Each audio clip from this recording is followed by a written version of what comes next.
20년의 세월은 잔혹했다.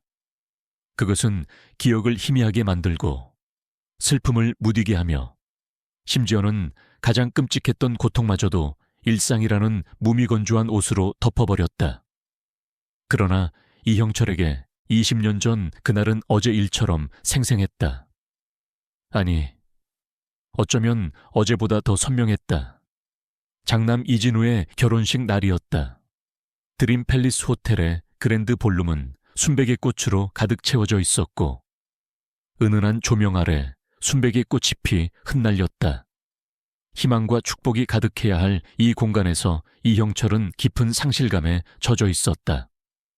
그는 단정하게 차려입은 예복 아래로 자신의 마음이 얼마나 텅 비어 있는지 여실히 느꼈다. 볼룸 한가운데 놓인 길고 화려한 테이블에는 이진우의 어릴 적 사진부터 현재의 약혼녀와 함께 찍은 행복한 모습까지 가족의 역사가 담긴 사진들이 진열되어 있었다.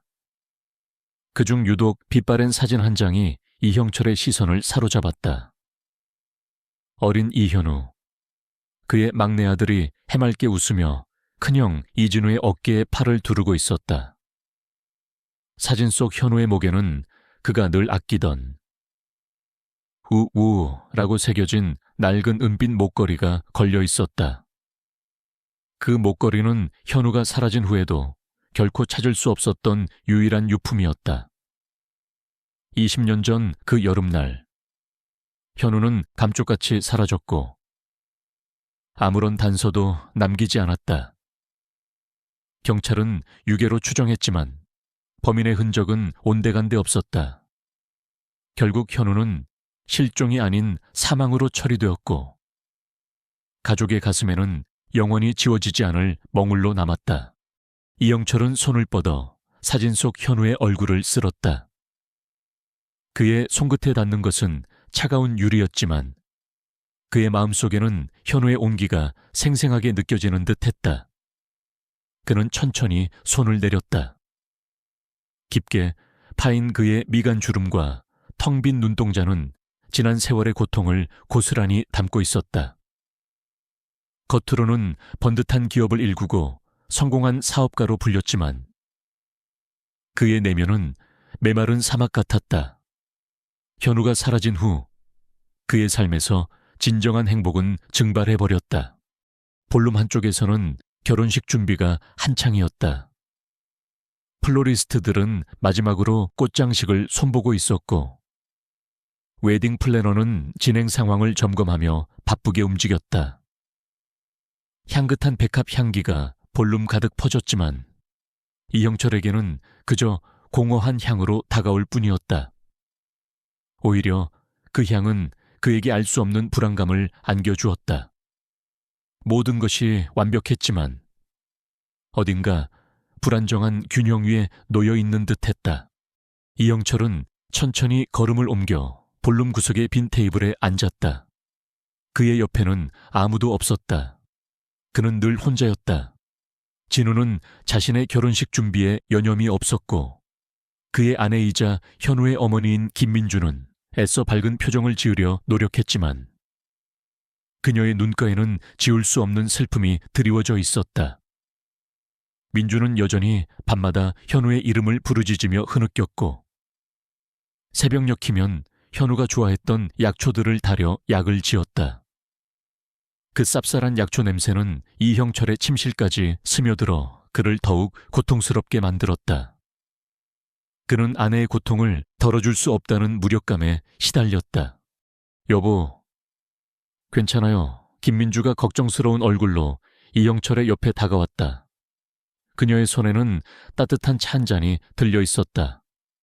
곧 하객들이 도착할 거예요. 너무 힘들어하지 마세요. 여보, 진우 결혼식인데. 이영철은 고개를 들어 아내를 바라보았다.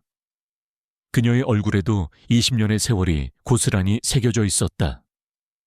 깊어진 눈가의 주름과 희끗희끗한 머리카락은 그녀가 현우를 잃은 후 얼마나 많은 밤을 눈물로 지새웠는지 짐작게 했다. 그는 애써 미소를 지었다. 괜찮아, 여보.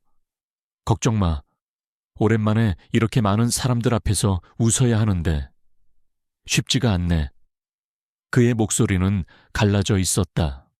김민주는 이형철의 손을 잡았다. 그녀의 손은 차가웠지만 그 속에는 따뜻한 위로가 담겨 있었다. 알아요. 여보, 저도 하지만 진우를 위해서라도 우리가 힘을 내주자. 내야죠. 현우도 하늘에서 우리를 지켜보고 있을 거예요. 그녀의 눈가에 다시금 눈물이 고였다. 현우의 이름은 그들 부부에게 영원히 아물지 않는 상처였다. 이영철은 고개를 끄덕였다. 그는 아내의 손을 꽉 잡았다. 그들은 서로의 고통을 가장 잘 아는 유일한 존재였다. 그들은 현우가 사라진 후에도 서로에게 의지하며 삶을 이어왔다. 그들의 삶은 현우의 죽음 이후 완전히 바뀌었다. 모든 것이 무의미하게 느껴졌다.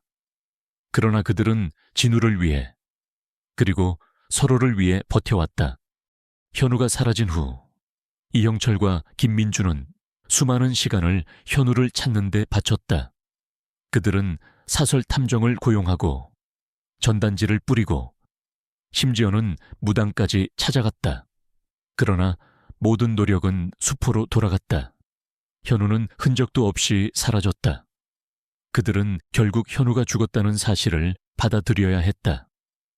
그들이 할 수 있는 것은 오직 슬픔을 사귀고 살아남은 아들 진우에게 모든 사랑을 쏟는 것뿐이었다.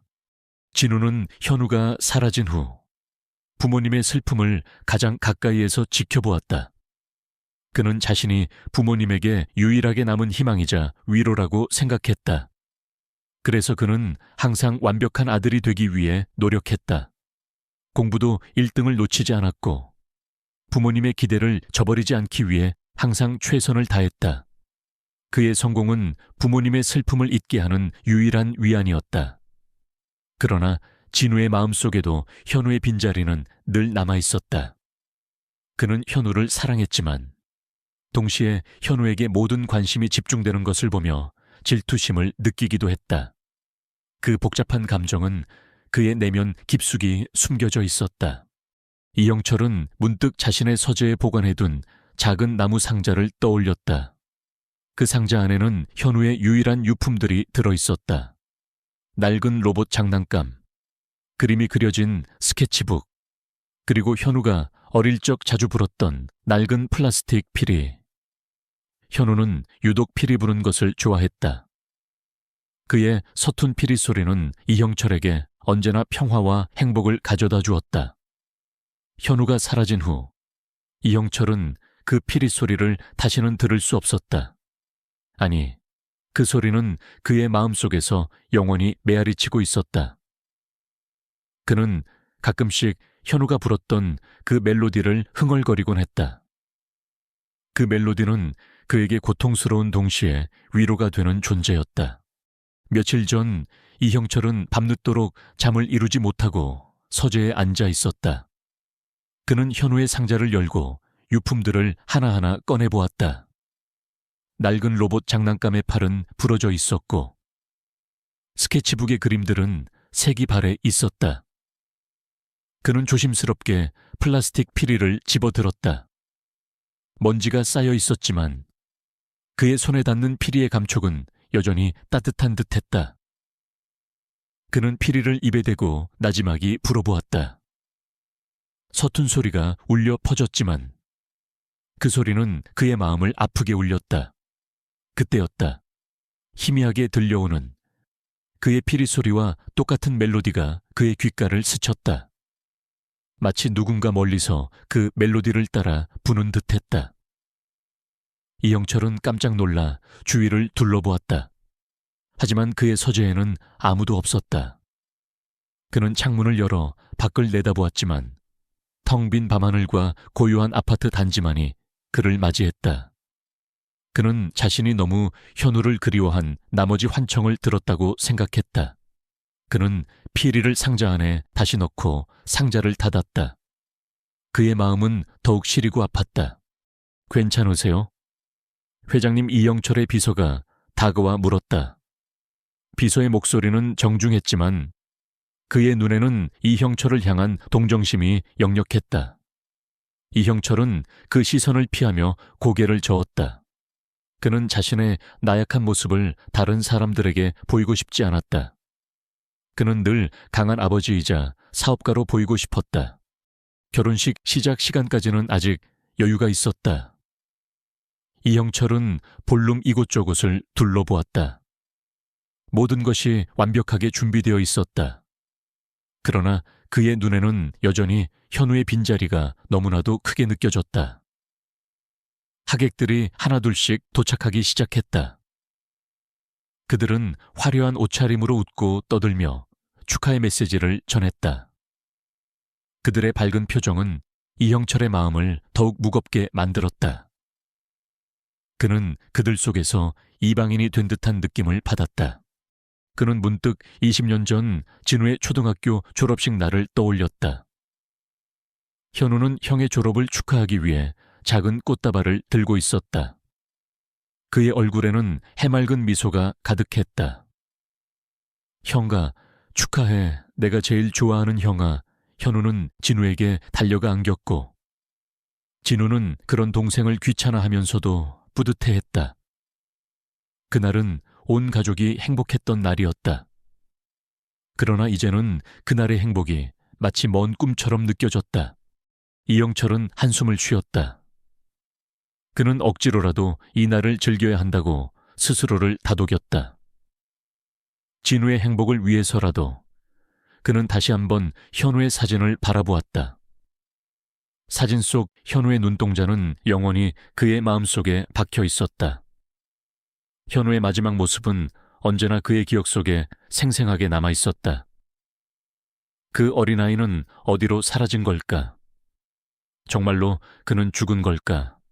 아니면 어딘가에서 살아있을까? 이영철의 마음속에는 여전히 작은 희망의 불씨가 남아 있었다.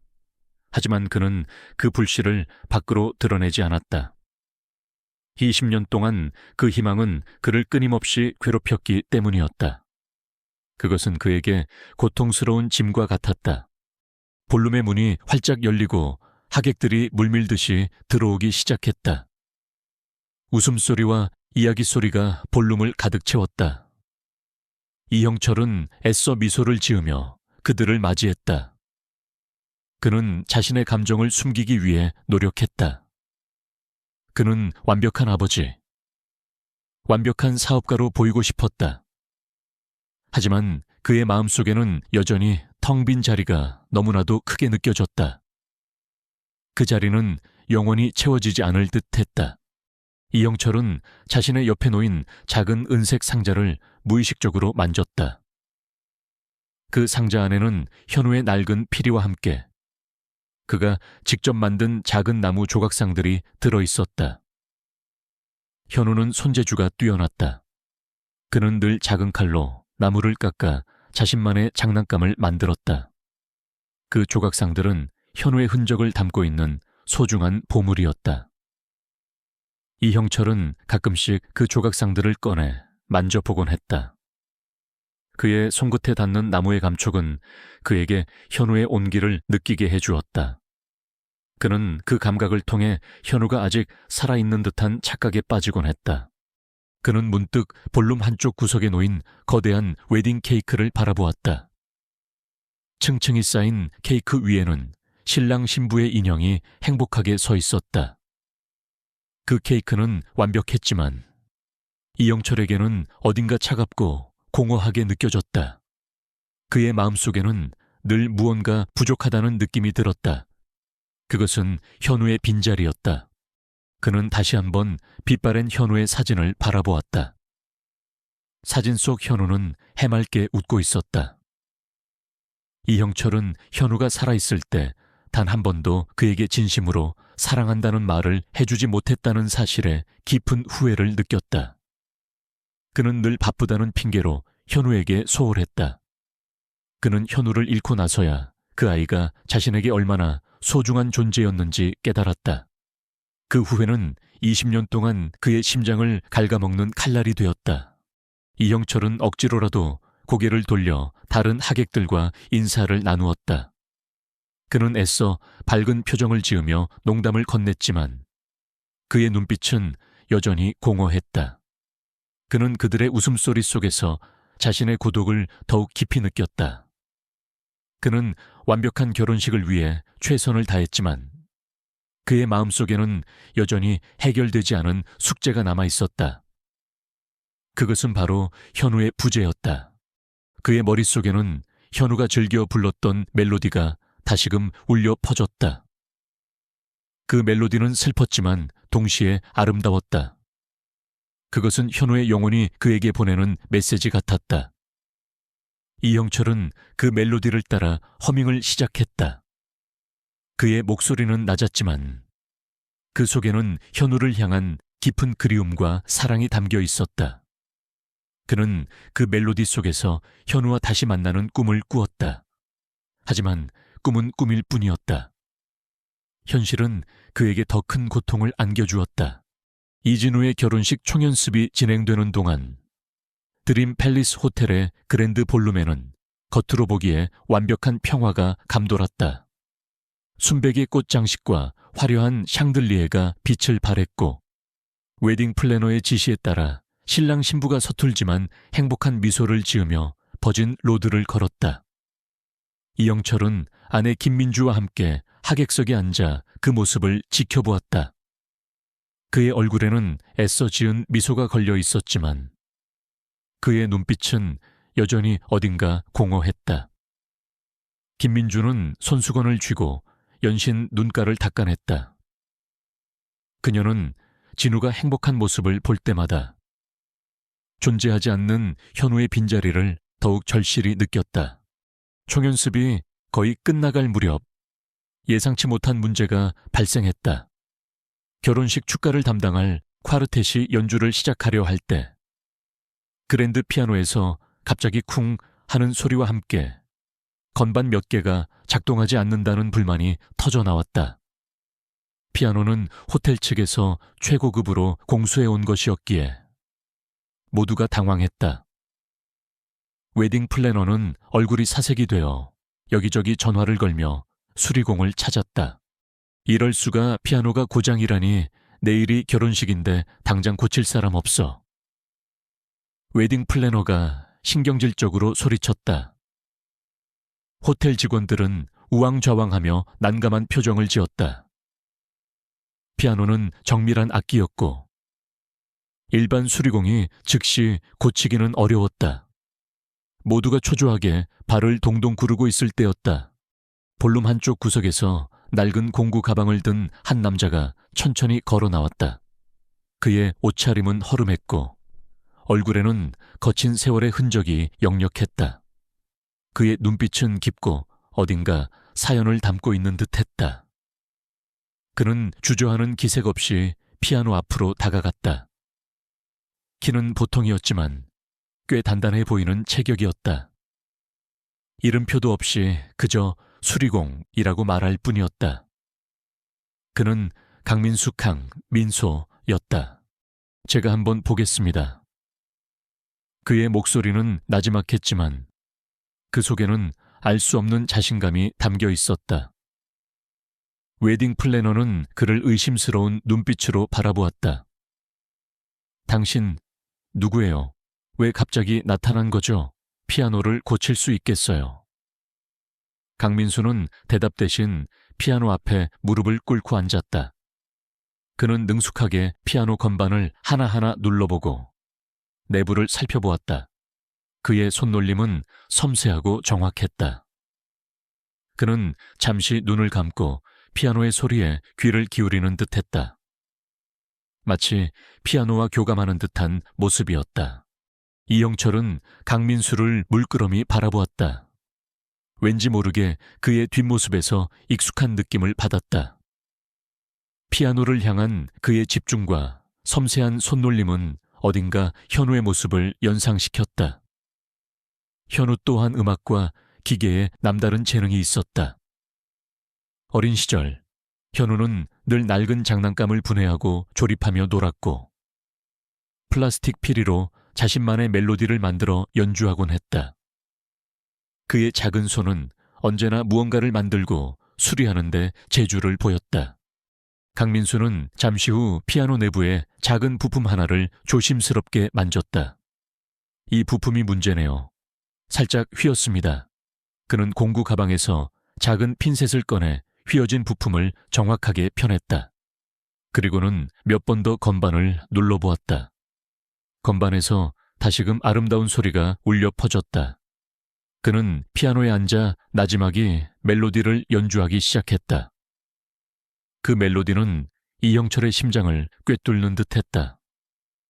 그것은 20년 전 현우가 즐겨 불었던, 그리고 이형철이 서재에서 혼자 흥얼거렸던 바로 그 피리 멜로디와 똑같았다. 현우의 멜로디. 이형철은 순간 숨을 멈췄다. 그의 눈이 휘둥그레졌다. 그의 옆에 앉아있던 김민주 또한 몸을 떨었다.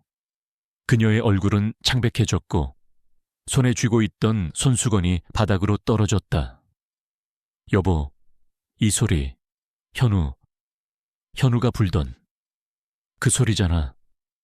김민주가 떨리는 목소리로 중얼거렸다. 그녀의 눈가에는 다시금 눈물이 고였다. 그녀는 피아노를 연주하는 강민수를 멍하니 바라보았다. 그의 손가락은 피아노 건반 위를 자유롭게 움직이고 있었다.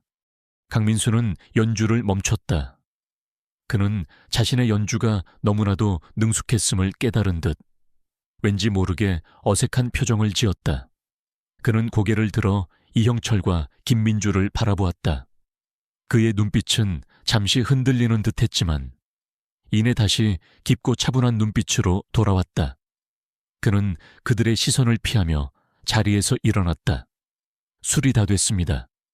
혹시 더 이상 문제 없으시면 가보겠습니다. 그의 목소리에는 어떠한 감정도 실려 있지 않았다. 그는 마치 그저 자신의 일을 했을 뿐이라는 듯한 태도를 보였다. 이영철은 강민수를 붙잡고 싶었지만 그의 발은 떨어지지 않았다. 그의 머릿속은 혼란스러웠다. 현우의 멜로디. 그저 우연의 일치일까 아니면 자신의 그리움이 만들어낸 환청일까? 그는 강민수의 뒷모습을 멍하니 바라보았다. 그의 마음속에는 알 수 없는 불길한 예감과 함께 희미한 희망이 솟아올랐다. 강민수는 빠르게 볼룸을 빠져나갔다. 그의 뒤를 쫓아가려던 이형철의 발길은 이진우의 목소리에 멈춰섰다. 아버지 어머니, 괜찮으세요? 피아노는 다 고쳐졌네요. 다행이다. 이진우는 애써 밝은 표정을 지으며 다가왔다. 그는 강민수의 존재를 크게 신경 쓰지 않는 듯했다. 그의 관심은 오직 결혼식이 완벽하게 진행되는 것에 있었다. 이영철은 진우의 얼굴을 바라보았다. 진우는 현우가 사라진 후 부모님의 유일한 희망이자 위로가 되었다. 그는 항상 완벽한 아들이 되기 위해 노력했고 부모님의 기대를 저버리지 않았다. 하지만 이형철은 진우의 눈빛에서 어딘가 모르게 불안감을 느꼈다. 그의 성공은 부모님의 슬픔을 잊게 하는 유일한 위안이었지만 그 안에는 깊은 외로움이 숨겨져 있었다. 그는 현우가 사라진 후 자신의 존재가 더욱 중요해졌다고 생각했다. 김민주는 여전히 떨리는 손으로 이형철의 손을 잡았다. 여보, 어떡해요? 내 마음이 너무 이상해요. 현우가 살아 돌아온 것만 같아. 그녀의 눈에서는 눈물이 쉼없이 흘러내렸다. 이형철은 아내의 손을 꽉 잡았다. 아니야, 여보, 아닐 거야. 우리가 너무 현우를 그리워해서 그래. 그냥 우연일 거야. 그는 아내를 위로했지만 그의 목소리는 확신에 차 있지 않았다. 그의 마음속에도 의심의 그림자가 드리워져 있었다. 그 멜로디는 너무나도 생생했다. 총연습이 끝난 후 이진우는 웨딩 플래너와 함께 다음 일정을 논의하고 있었다. 그는 자신의 결혼식이 완벽해야 한다고 끊임없이 강조했다. 사소한 문제조차 용납하지 않으려는 듯했다.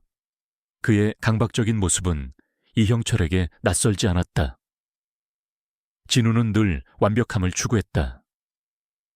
그것은 그가 현우의 빈자리를 채우기 위한 자신만의 방식이었다. 그는 자신이 부모님의 기대를 충족시키지 못하면 버림받을지도 모른다는 불안감에 시달렸다. 그날 밤 이영철은 잠을 이루지 못하고 서재에 앉아 있었다. 그는 강민수가 연주했던 멜로디를 다시금 떠올렸다. 그 멜로디는 그의 귓가에 맴돌며 그를 괴롭혔다. 그는 현우의 작은 피리를 꺼내 들었다. 그리고 피리를 입에 대고 나지막이 불어보았다. 서툰 피리 소리가 정적을 깼다. 그는 자신이 미쳤다고 생각했다. 하지만 그의 마음속에서는 끊임없이 질문이 솟아올랐다. 강민수는 누구일까? 그 멜로디는 정말 우연의 일치일까? 이영철이 현우의 피리를 불고 있을 때 그의 휴대폰이 울렸다. 발신자는 이진우였다. 아버지, 죄송하지만 할 말이 좀 있습니다. 진우의 목소리는 평소와 달리 어딘가 불안하게 들렸다. 무슨 일이냐, 진우야. 그게 최근 들어 저희 집안에 이상한 일들이 자꾸 벌어지고 있습니다. 제 개인 물품들이 제자리에 있지 않거나 결혼식 관련 정보가 외부로 새어나가는 것 같습니다. 제가 고용한 보안업체에서도 뭔가 수상한 낌새를 눈치챘다고 합니다. 진우의 목소리에는 초조함이 묻어 있었다. 그는 자신의 결혼식이 망가질까봐 극도로 불안해하고 있었다. 이영철의 심장이 철렁했다. 그는 강민수가 피아노를 수리하던 모습을 떠올렸다. 그는 강민수의 손놀림이 너무나도 능숙했고 그의 눈빛이 어딘가 비범했음을 기억했다. 그리고 그는 강민수가 사라진 후 진우에게 이상한 일들이 벌어지고 있다는 사실에 의심을 품었다.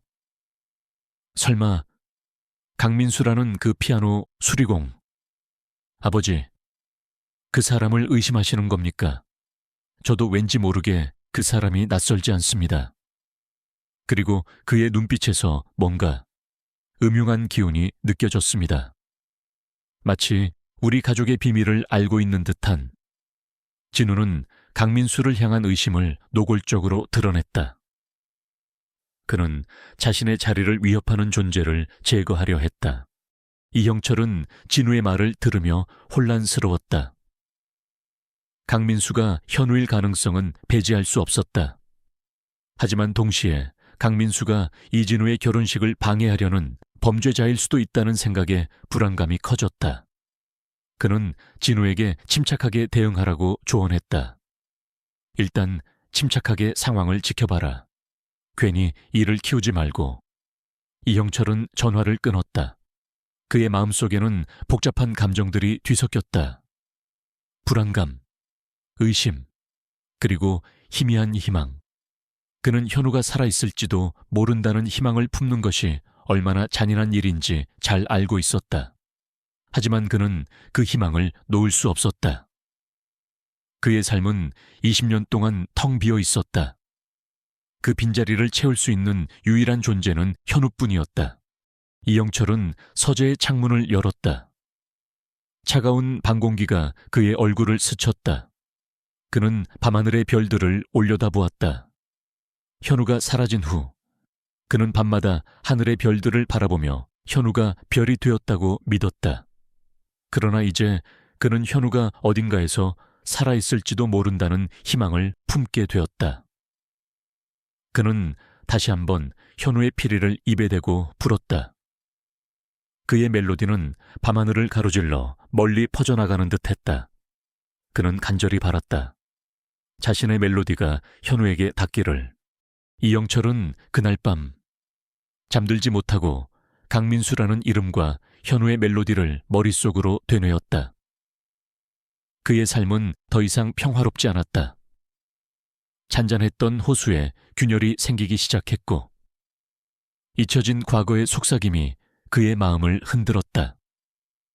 그의 심장은 불안감과 함께 알 수 없는 기대감으로 뛰기 시작했다. 그는 자신이 피할 수 없는 운명의 소용돌이에 휘말리고 있음을 직감했다. 이진우의 결혼식 당일, 드림 팰리스 호텔은 이른 아침부터 분주했다. 이형철은 밤새 잠을 설친 탓에 눈이 뻑뻑했지만 억지로라도 정신을 차렸다. 그의 머릿속은 온통 강민수라는 이름과 현우의 멜로디로 가득했다. 김민주는 그의 옆에서 연신 불안한 얼굴로 휴대폰을 만지작거렸다. 어젯밤 이진우에게서 걸려온 전화는 그들 부부의 오랜 상실감을 다시금 흔들어 놓았다. 그들은 무언가 불길한 일이 벌어질 것 같은 예감에 휩싸였다. 이른 아침부터 호텔에는 보안업체 직원들이 분주하게 움직였다. 이진우가 고용한 최고의 보안업체였다.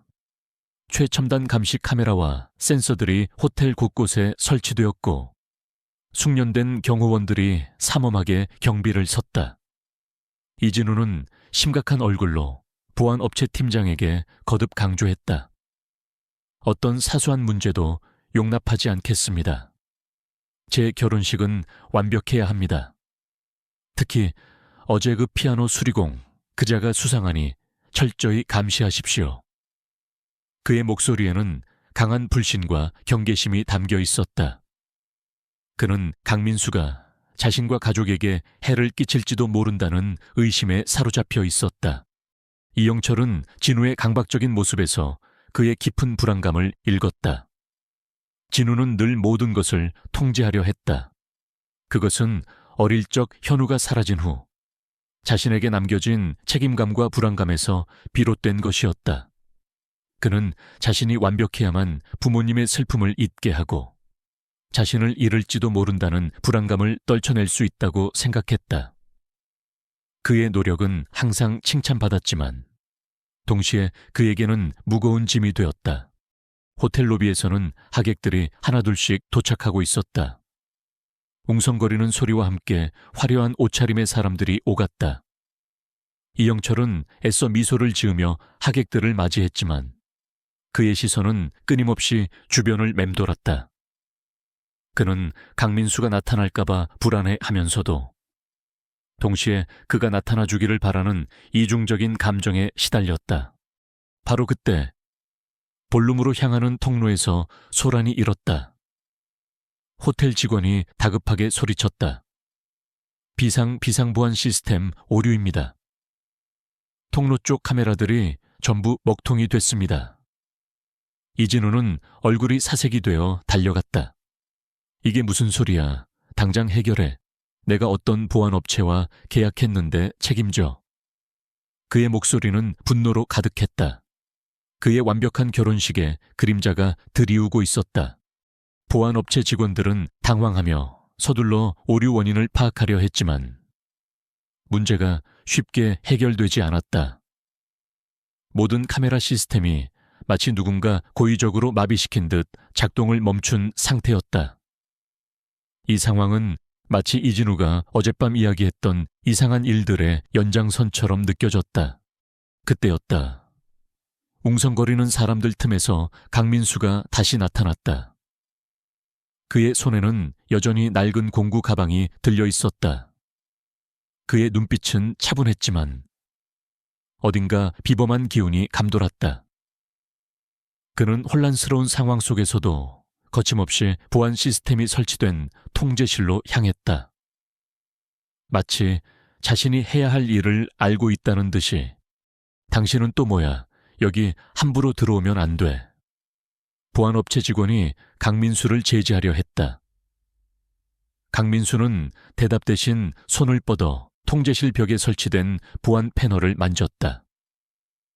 그의 손가락은 빠르게 패널 위를 스쳤고 그의 눈은 복잡한 회로도를 훑어보는 듯했다. 그리고는 나지막이 중얼거렸다. 이건 외부 침입이 아닙니다. 내부 시스템의 충돌이네요. 누군가 고의적으로 시스템을 조작했습니다.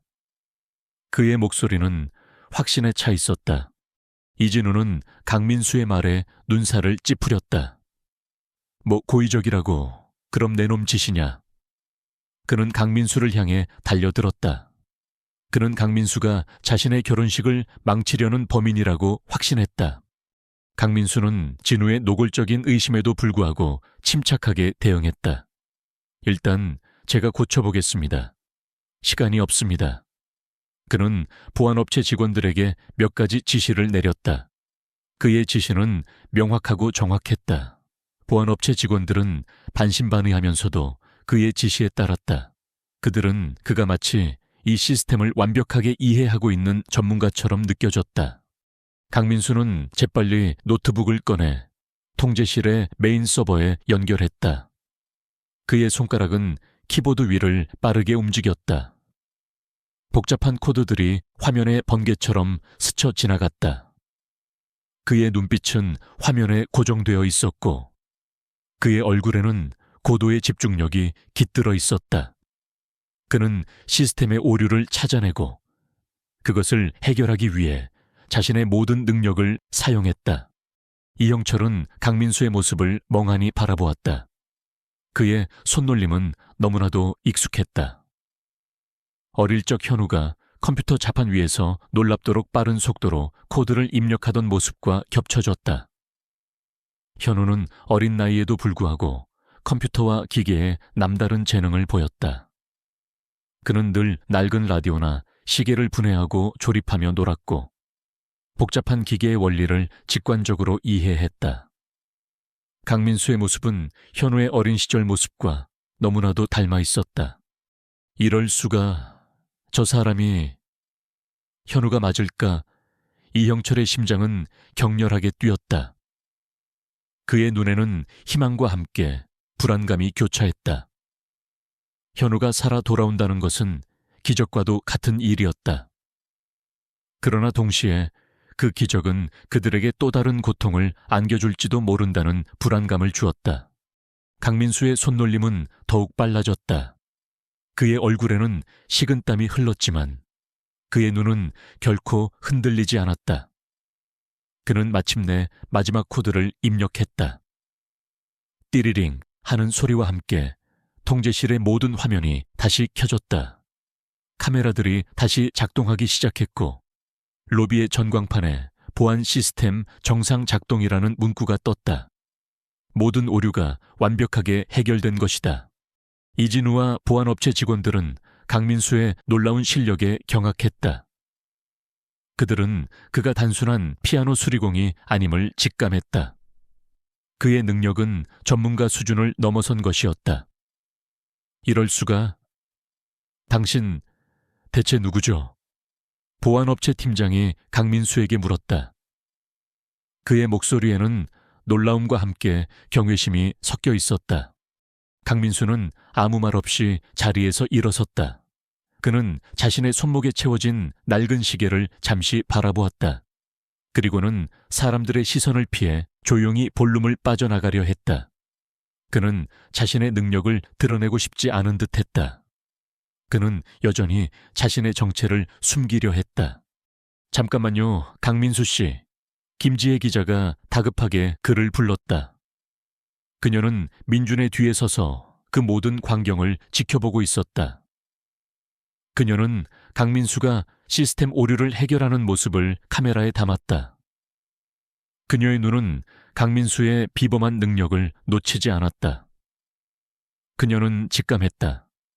이 남자가 바로 드림 팰리스에서 벌어진 모든 이상한 사건의 중심에 있는 인물임을. 김지혜는 강민수에게 다가가 명함을 내밀었다. 저는 선진일보 김지혜 기자입니다. 당신의 능력이 놀랍습니다. 혹시 최근 이 드림 팰리스에서 벌어진 연쇄 절도 사건이나 보안 시스템 오류와 관련이 있는 겁니까? 당신의 능력은 단순한 피아노 수리공이 아니지 않습니까? 김지혜는 날카롭게 질문을 던졌다. 그녀는 강민수에게서 뭔가 심상치 않은 비밀을 감지했다. 강민수는 김지혜의 질문에 아무런 대답도 하지 않았다. 그는 그저 고개를 돌려 이형철과 김민주를 잠시 바라보았다. 그의 눈빛은 복잡했지만 이내 다시 차분해졌다. 그는 대답 대신 조용히 볼룸을 빠져나가려 했다. 이진우는 김지혜가 강민수에게 접근하는 것을 보고 분노했다. 그는 강민수가 언론과 접촉하여 자신과 가족의 비밀을 폭로할까봐 두려워했다. 김지혜 기자님, 지금 뭐 하는 겁니까? 저런 수상한 사람과 이야기하지 마십시오. 그리고 당신 당장 여기서 나가. 이진우는 강민수를 향해 소리쳤다. 그는 자신의 경호원들에게 강민수를 끌어내라고 지시했다. 그의 얼굴에는 강한 질투심과 함께 분노가 일렁였다. 그는 자신이 모든 것을 통제해야 한다고 생각했고, 강민수가 자신의 통제를 벗어나는 것에 대해 극도로 불안해했다. 진우야, 잠깐만. 이형철이 진우를 제지하려 했지만 진우는 그의 말을 듣지 않았다. 그는 강민수를 향한 불신과 경계심에 사로잡혀 있었다. 그는 강민수가 현우가 아닐지도 모른다는 불안감, 그리고 현우가 돌아와 자신의 자리를 위협할지도 모른다는 두려움에 사로잡혀 있었다. 강민수는 이진우의 경호원들에게 붙잡히는 순간에도 아무런 저항도 하지 않았다. 그는 그저 덤덤한 표정으로 이형철과 김민주를 잠시 바라보았다. 그의 눈빛에는 알 수 없는 슬픔과 체념이 담겨 있었다. 그는 자신이 가족에게 받아들여지지 않을 것이라고 생각하는 듯했다. 경호원들은 강민수를 강제로 본룸 밖으로 끌어냈다. 김지혜는 강민수가 끌려나가는 모습을 보며 안타까워했다. 그녀는 그에게서 뭔가 중요한 단서를 얻을 수 있을 것이라고 생각했다. 그녀는 진우에게 따졌다. 이진우 씨, 당신은 진실을 숨기려 하는 겁니까? 저 사람은 이 호텔의 보안 시스템을 혼자서 해결했습니다. 당신은 대체 뭘 숨기고 있는 거죠? 이진우는 김지혜의 날카로운 질문에 당황했지만 이내 냉정을 되찾았다. 무슨 소리입니까? 저자는 그저 수상한 사람일 뿐입니다. 기자님은 제 결혼식이나 방해하지 말고 나가주십시오. 그는 김지혜를 쫓아내려 했다. 그는 자신의 가족에게 얽힌 비밀이 세상에 알려지는 것을 원치 않았다. 이형철은 이 모든 상황을 멍하니 지켜보았다. 그의 마음속에서는 복잡한 감정들이 뒤섞였다. 강민수가 현우일지도 모른다는 희망과 그로 인해 발생할 수 있는 또 다른 혼란에 대한 두려움. 그는 자신의 손목에 채워진 낡은 시계를 무의식적으로 만졌다. 20년 전 멈춰버린 그 시계는 여전히 그의 손목에 채워져 있었다. 그 시계는 현우와의 끊어진 인연을 상징하는 듯했다. 강민수는 경호원들에게 끌려가면서도 이형철의 시선을 느낀 듯 잠시 고개를 돌려 그를 바라보았다. 그의 눈빛은 짧았지만 그 속에는 무언가를 말하려는 듯한 강한 메시지가 담겨 있었다. 이형철은 그 눈빛에서 알 수 없는 메시지를 읽었다. 그것은 현우의 메시지 같았다. 결혼식은 다시 예정대로 진행되었다. 하지만 이형철과 김민주의 마음속에는 이미 큰 균열이 생겨 있었다. 강민수의 등장과 그의 미스터리한 능력, 그리고 현우의 멜로디는 그들의 삶에 다시금 파장을 일으켰다. 이형철은 강민수를 찾기 위해 모든 것을 걸어야 한다고 직감했다. 그의 마음속에는 더 이상 평화는 존재하지 않았다. 그는 이제 과거의 그림자와 정면으로 마주해야 했다. 강민수가 경호원들에게 끌려나간 후 이형철의 마음은 혼란 그 자체였다.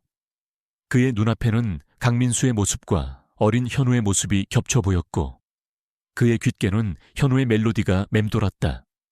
그는 진우의 강한 반대에도 불구하고 강민수의 정체를 파헤쳐야 한다는 강렬한 충동에 사로잡혔다. 김민주는 이형철의 옆에서 내내 불안한 표정을 지었다.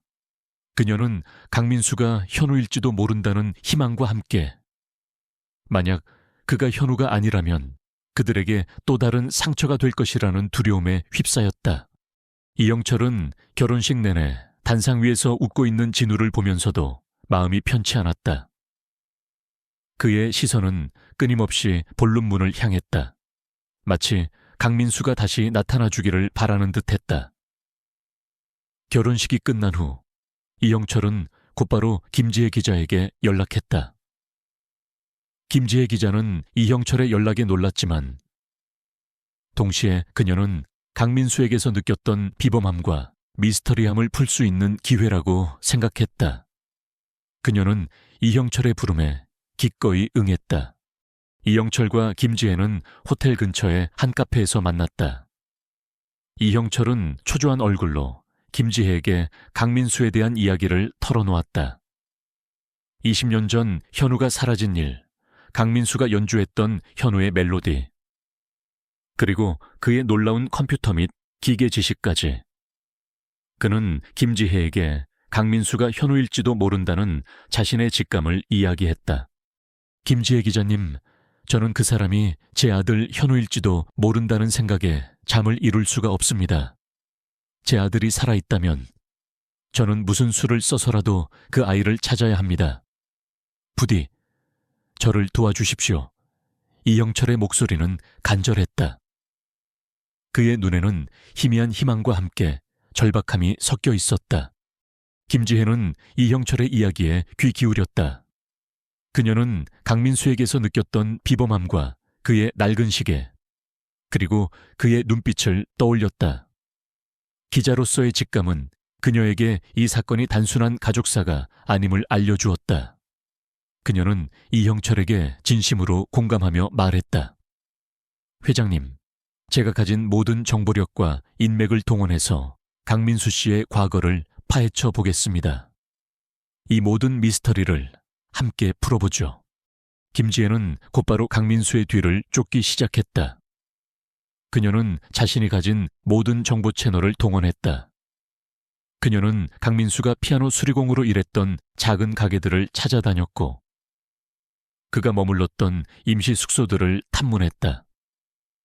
그녀는 강민수가 항상 현금을 사용하고 자신의 신분증을 보여주지 않았다는 사실을 알게 되었다. 마치 자신의 흔적을 지우려는 듯이. 그러던 중 김지혜는 예상치 못한 인물과 마주쳤다. 3년 전 블랙머니 게이트 사건을 함께 취재했던 베테랑 전직 경찰 기자 이한수, 한소였다. 이한수는 당시 사건의 진실을 파헤치려다 해직되었지만 여전히 정의에 대한 열정을 가지고 있었다. 김지혜는 이한수에게 강민수에 대한 이야기를 털어놓았다. 이한수는 강민수의 사진을 보더니 눈살을 찌푸렸다. 어딘가 낯이 익은데, 잠시만요. 그는 자신의 낡은 수첩을 뒤적였다. 그리고는 한 장의 오래된 사진을 꺼내 김지혜에게 내밀었다. 사진 속에는 앳된 얼굴의 경찰관이 서 있었다.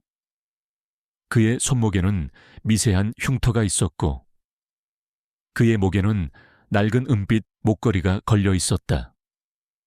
그 목걸이에는 유우라는 글자가 새겨져 있었다.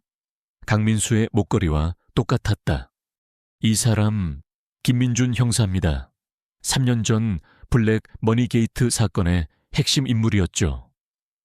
그는 거대 금융 조직의 비리를 파헤치다 누명을 쓰고 해직되었습니다. 그의 능력이 워낙 뛰어나 천재 형사라고 불렸죠. 그런데 그는 홀연히 사라졌습니다. 세상 사람들은 그가 죽었다고 생각했지만 그는 살아있었군요. 이한수의 목소리는 놀라움과 함께 알 수 없는 흥분으로 가득했다.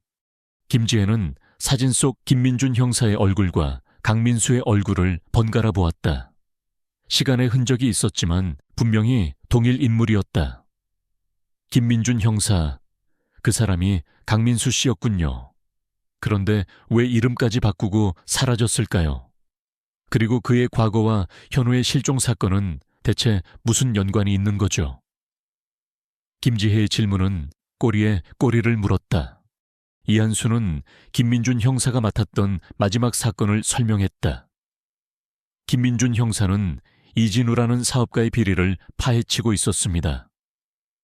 이진우는 겉으로는 성공한 기업가였지만 실제로는 거대한 지하자금 네트워크를 운영하며 불법 자금 세탁과 부동산 투기를 일삼는 범죄 조직의 수장이었습니다.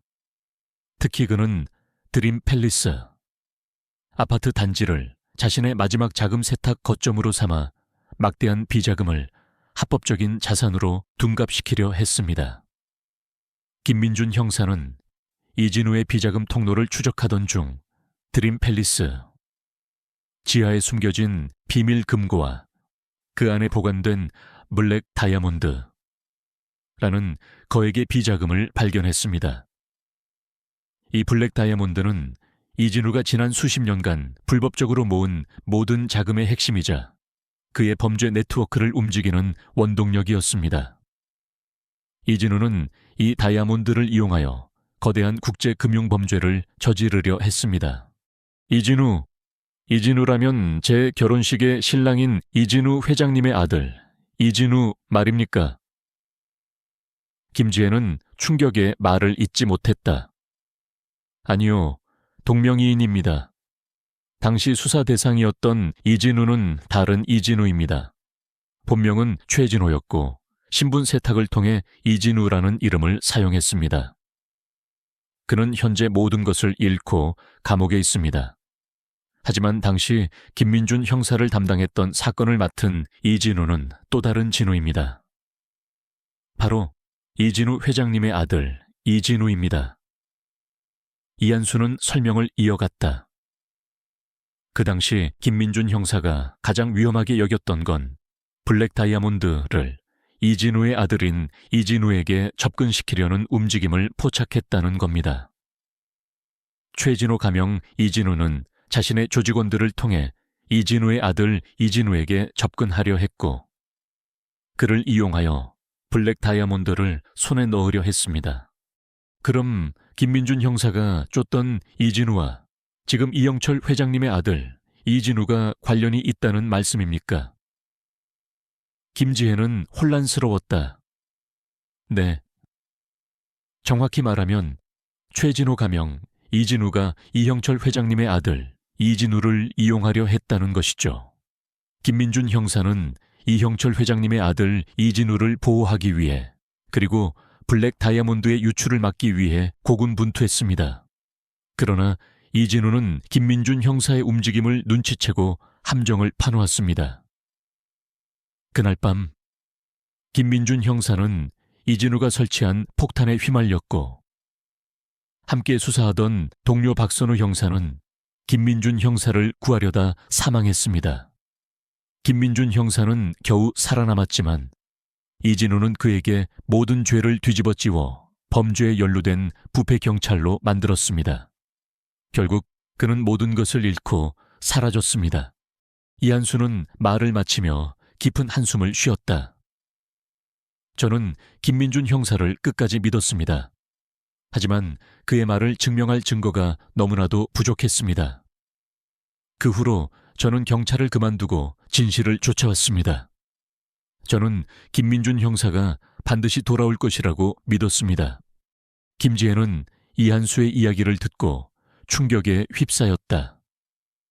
그녀는 이 모든 사건이 자신이 상상했던 것보다 훨씬 더 거대한 음모와 연결되어 있음을 깨달았다. 그녀는 강민수가 이형철의 아들 현우일 뿐만 아니라 3년 전 블랙머니 게이트 사건의 진실을 알고 있는 유일한 증인임을 직감했다. 그럼 이진우 회장님의 아들 이진우 씨는 이 모든 사실을 알고 있었을까요? 김지혜가 물었다. 이한수는 고개를 저었다. 아니요, 아마 몰랐을 겁니다. 최진호 가명 이진우는 자신의 범죄에 대중의 눈을 피하기 위해 드림 팰리스의 비자금을 숨겼고 이형철 회장님의 아들 이진우를 이용하려 했을 뿐입니다.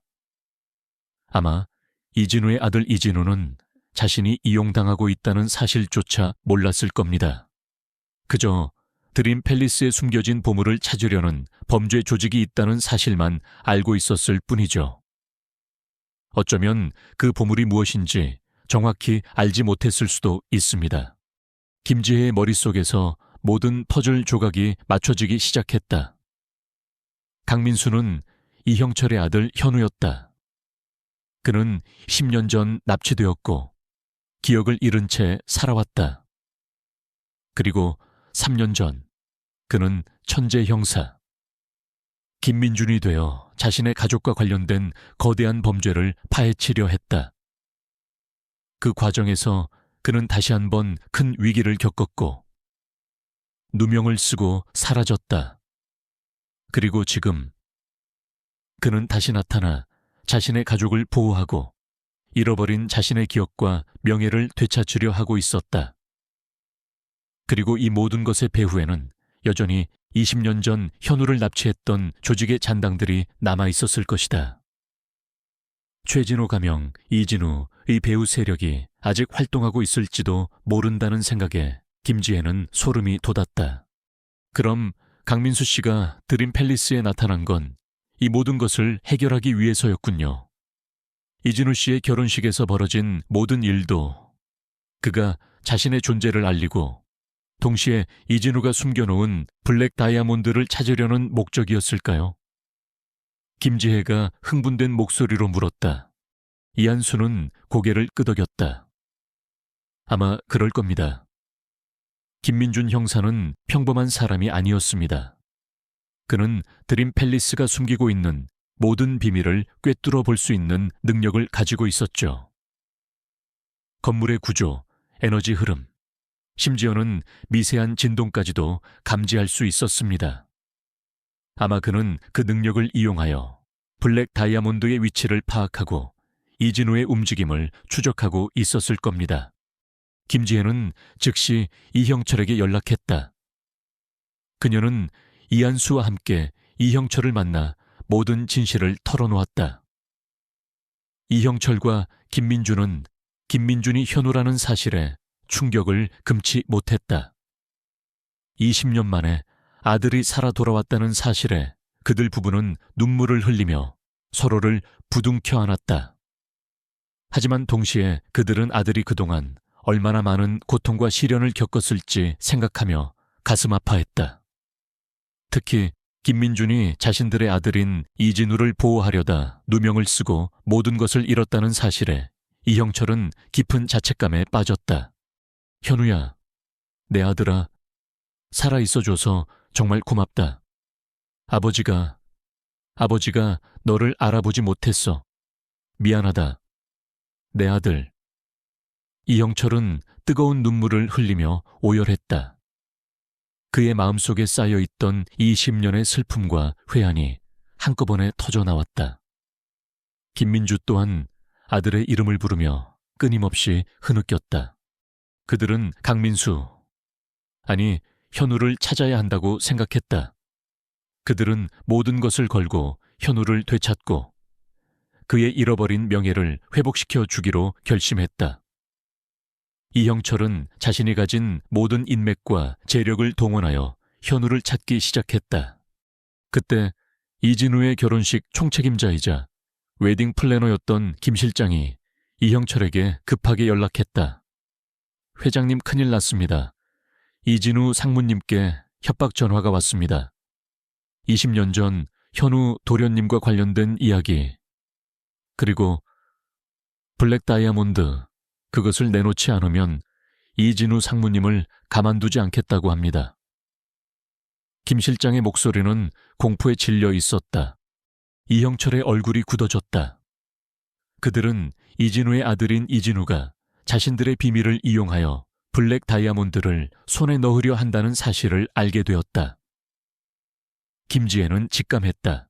이것은 최진호 가명 이진우의 잔당들이 움직이기 시작했다는 신호였다. 그들은 현우가 돌아온 것을 눈치채고 다시 한번 블랙 다이아몬드를 손에 넣으려 하고 있었다. 결혼식은 단순한 축제가 아니라 거대한 음모의 시작이었다. 이형철은 김지혜와 이한수에게 현우를 찾아야 한다고 말했다. 현우를 찾아야 합니다. 현우만이 이 모든 것을 막을 수 있습니다. 현우만이 이 블랙 다이아몬드를 찾고 저 악한 세력들을 막을 수 있습니다. 그들은 현우가 남긴 단서들을 추적하기 시작했다. 이형철은 현우의 작은 피리를 꺼내 들었다. 피리의 감촉은 여전히 따뜻했다. 그는 피리를 입에 대고 현우의 멜로디를 불었다. 그의 멜로디는 불안했지만 그 속에는 아들을 향한 간절한 희망이 담겨 있었다. 그는 이제 더 이상 숨지 않을 것이다. 그는 아들을 위해 모든 것을 걸고 싸울 것이다. 이영철의 손에 들린 휴대폰에서 김 실장의 다급한 목소리가 끊긴 후 카페 안에는 무거운 정적이 흘렀다. 이영철과 김민주는 충격에 휩싸여 서로를 바라보았다. 20년 전 현우를 납치했던 어둠의 그림자가 다시금 그들의 가족을 덮치려 하고 있었다. 그것도 진우의 결혼식이라는 가장 행복해야 할 날에. 김지혜는 이진우 가명 최진호의 잔당들이 움직이기 시작했음을 직감했고 이한수는 그의 뒤를 이을 또 다른 이진우가 있다는 사실에 경악했다. 현우, 아니 민준이를 찾아야 합니다. 지금 당장 이형철의 목소리는 떨렸지만 그 속에는 결연한 의지가 담겨 있었다. 그는 더 이상 아들을 잃을 수 없었다. 김지혜와 이한수는 각자의 인맥을 총동원하여 강민수, 즉 현우의 행방을 추적하기 시작했다. 그들은 강민수가 자주 드나들던 피아노 수리점과 그가 머물렀던 임시숙소 주변을 샅샅이 뒤졌다. 그러나 그는 흔적도 없이 사라진 듯했다. 마치 자신의 존재를 다시 숨기려는 듯이. 그 시각, 드림 팰리스 호텔. 그랜드 볼룸은 마지막 손님들로 가득 채워져 있었다. 화려한 꽃 장식과 은은한 조명은 겉으로 보기에 완벽한 결혼식을 연출하고 있었다. 하지만 호텔 곳곳에는 보이지 않는 긴장감이 감돌았다. 이진우는 초조한 얼굴로 연신 손목시계를 확인했고 그의 눈빛은 불안하게 흔들렸다. 그는 어젯밤 받은 협박 전화와 오늘 아침 호텔 보안 시스템의 오류를 떠올리며 누군가 자신의 결혼식을 방해하려 한다는 확신에 사로잡혀 있었다. 그는 자신의 주변에 수상한 사람이 없는지 끊임없이 살폈다. 바로 그때 볼룸의 문이 열리고 하객들이 웅성거렸다. 이진우의 약혼녀 김수민이 순백의 웨딩드레스를 입고 아버지의 손을 잡고 버진 로드에 들어섰다. 그녀의 얼굴에는 아름다운 미소가 피어 있었지만 그 미소는 이진우의 불안한 표정과 대비되어 더욱 안쓰럽게 느껴졌다. 이진우는 애써 미소를 지으며 수민을 향해 손을 뻗었다. 그의 마음속에는 이 결혼식을 성공적으로 마쳐야 한다는 강박관념이 자리 잡고 있었다. 그것만이 그가 부모님의 기대를 충족시키고 자신의 위치를 공고히 할 수 있는 유일한 길이라고 생각했다. 신랑 신부가 버진 로드를 걸어 단상에 다다랐을 때였다. 정숙해야 할 하객석 한 구석에서 묘한 소란이 일었다. 사람들이 웅성거리기 시작했고 몇몇은 놀란 표정으로 한 곳을 응시했다. 이형철과 김민주는 그들의 시선이 향하는 곳을 바라보았다. 그리고 그들은 숨을 멈췄다. 하객석 가장 뒷줄, 아무도 앉지 않는 구석진 자리에 한 남자가 앉아 있었다. 그의 옷차림은 수수한 정장이었지만 그의 존재감은 여느 하객들보다도 강렬했다. 그는 다름 아닌 강민수였다. 그의 얼굴에는 옅은 미소가 걸려 있었고 그의 눈빛은 마치 20년 전 현우의 눈빛처럼 해맑고 장난기 넘쳐 보였다. 그리고 그의 목에는 낡았지만 빛바래지 않은 은빛 목걸이가 걸려 있었다. 우우라고 새겨진 그 목걸이는 현우가 사라지기 전 늘 착용하고 다녔던 유일한 유품이었다. 이영철과 김민주의 눈에서 뜨거운 눈물이 흘러내렸다. 그들은 자신의 눈을 비볐지만 강민수는 여전히 그곳에 앉아 있었다. 20년의 세월이 흐르는 동안 그들이 그토록 그리워했던 그리고 죽었다고 믿었던 아들 현우가 살아 돌아온 것이었다. 김민주는 믿을 수 없다는 듯 손으로 입을 틀어막았다. 현우, 현우야, 내 아들. 그녀의 목소리는 흐느낌에 잠겼다. 이형철은 자리에서 벌떡 일어섰다. 그의 얼굴은 감격과 충격, 그리고 안도감으로 뒤섞였다. 그의 눈빛은 강민수를 향해 고정되었다.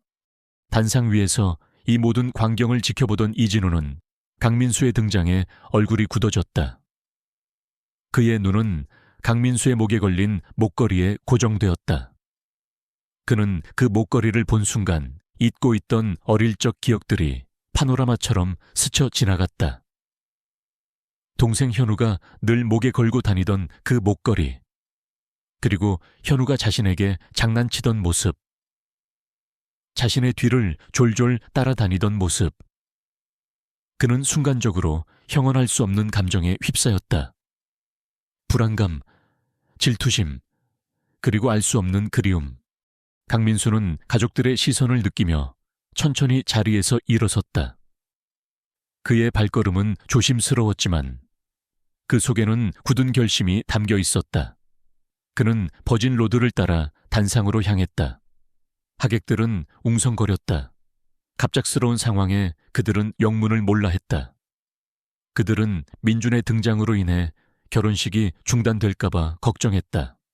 저 사람, 대체 누구야? 신랑의 친척인가?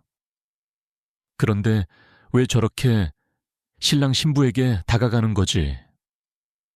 웅성거림 속에서 이진우의 얼굴은 점점 더 창백해졌다. 그는 강민수가 자신에게 다가오는 것을 막으려 했다.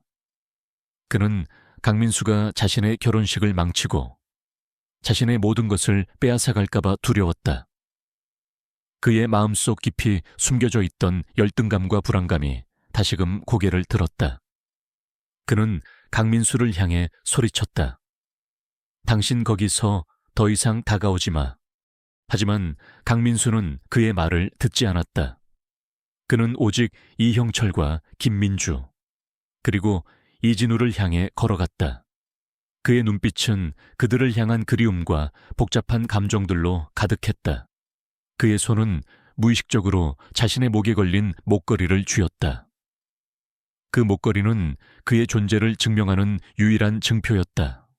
바로 그때 볼룸의 문이 쾅 하고 열리며 한 무리의 검은 양복을 입은 사내들이 들이닥쳤다. 그들의 선두에는 차가운 미소를 띤 남자가 서 있었다. 그는 바로 최진호 가명 이진우였다. 그의 눈빛은 광기로 번뜩였다. 그는 현우를 발견하고 섬뜩하게 웃었다.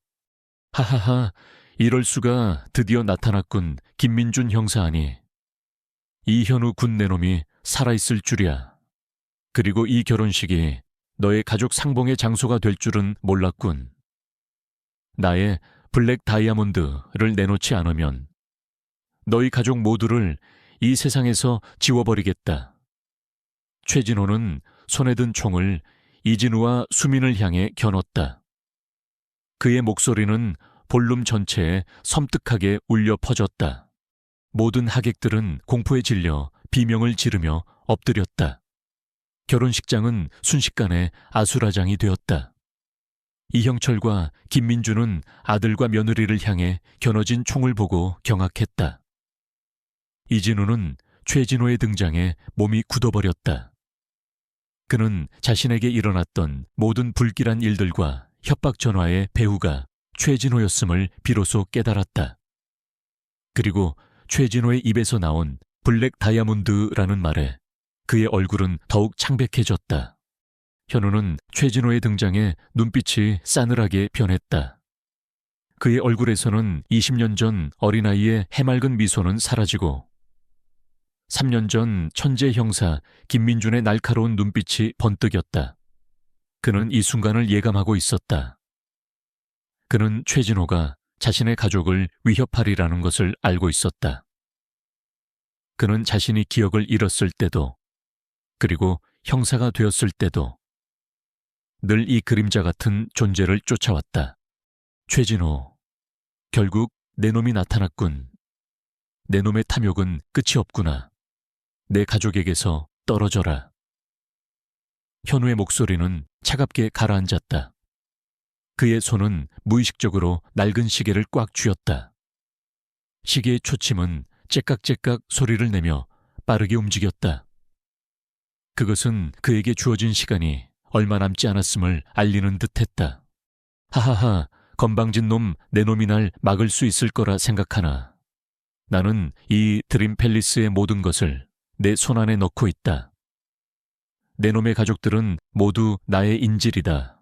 블랙 다이아몬드를 내놓고 지난 3년 전에 복수를 해줄 기회를 주겠다. 최진호는 광기 어린 웃음을 터뜨렸다.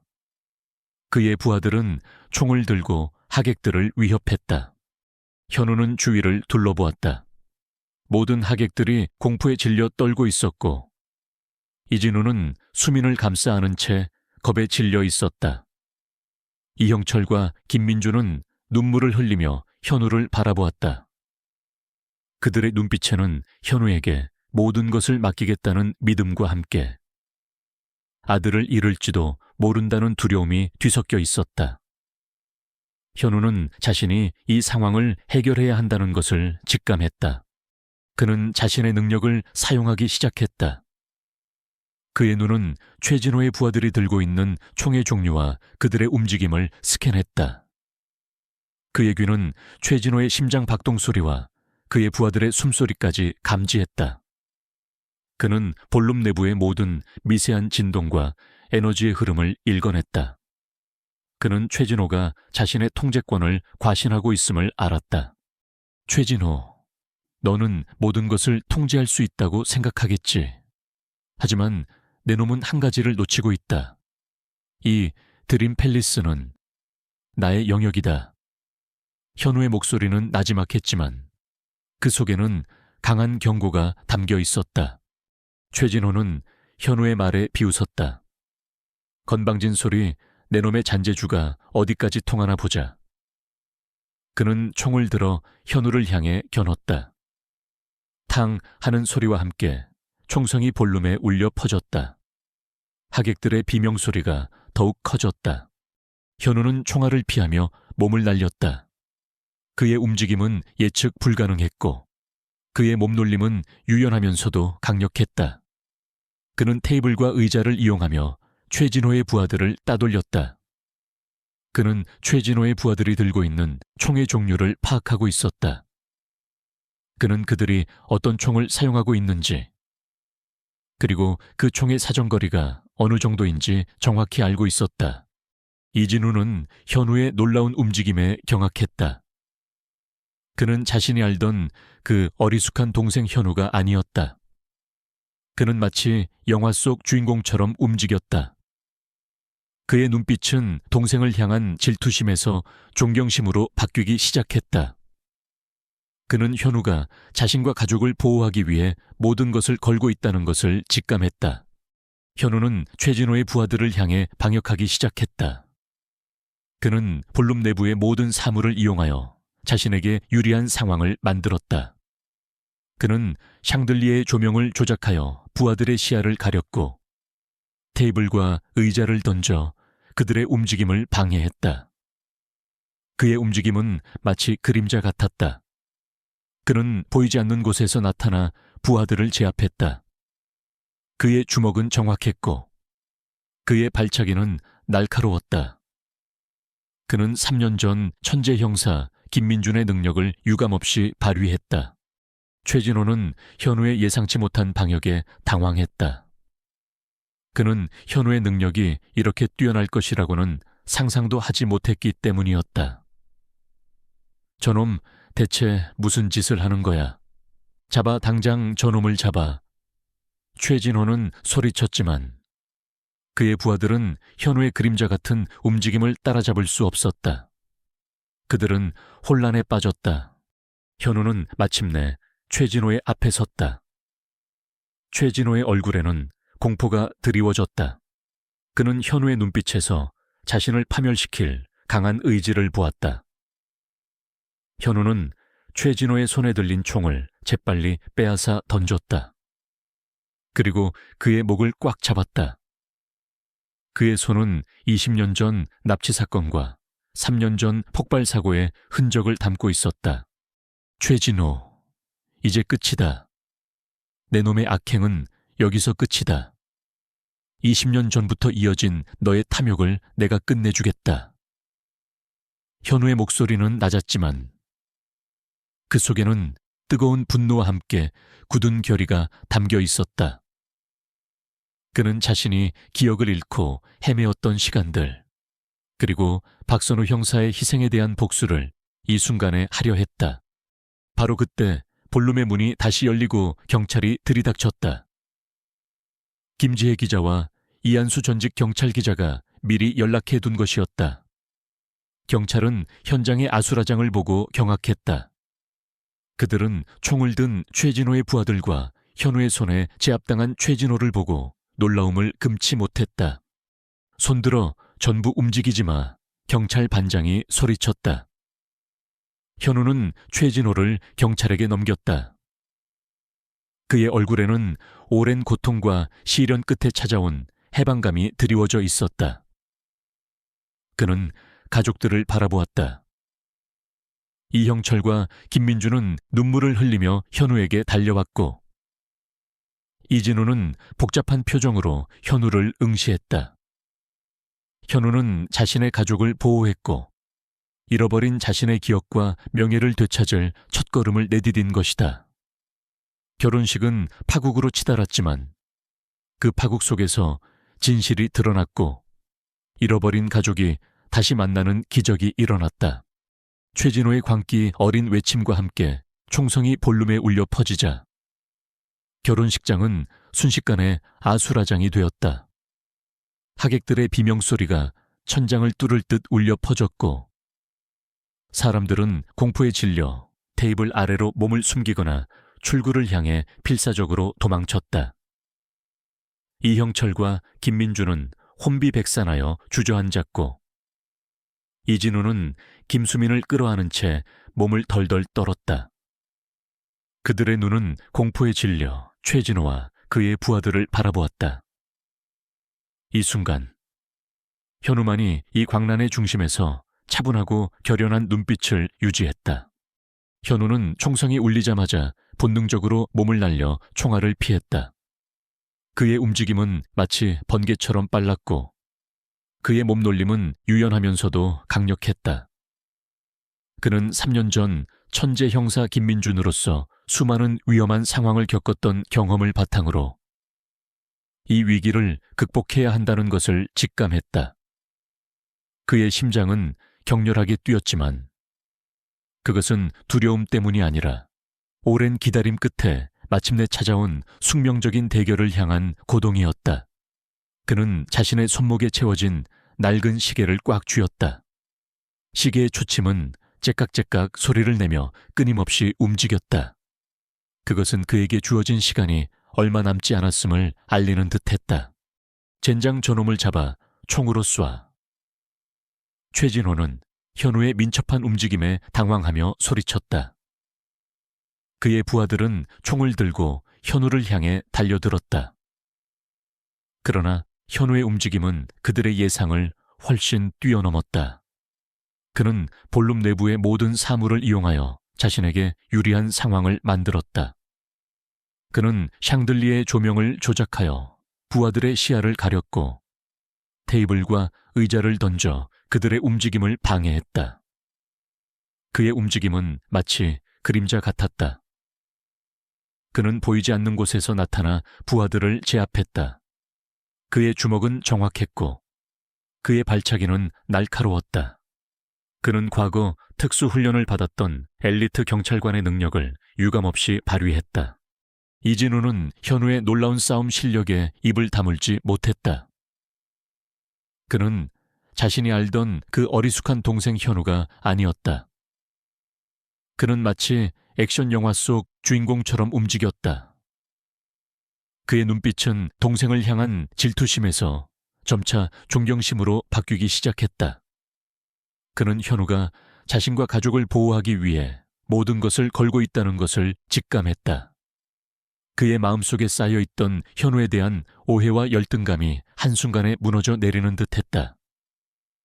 그는 수민을 끌어안고 현우를 응원했다. 현우야 조심해.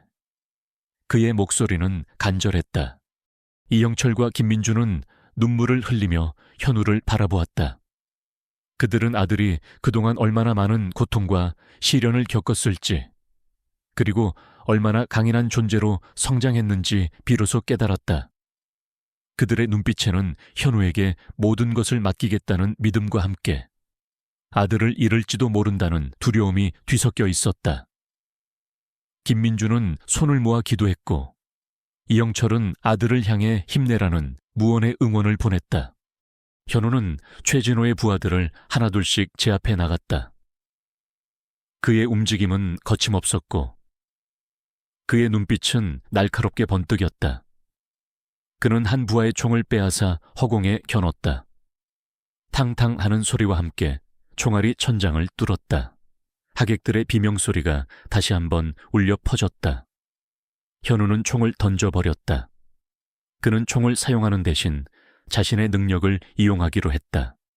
그는 볼룸 내부의 모든 미세한 진동과 에너지 흐름을 읽어냈다. 그는 최진호의 부하들이 들고 있는 무기의 종류, 그들의 심장 박동, 그리고 그들의 다음 움직임까지도 예측할 수 있었다.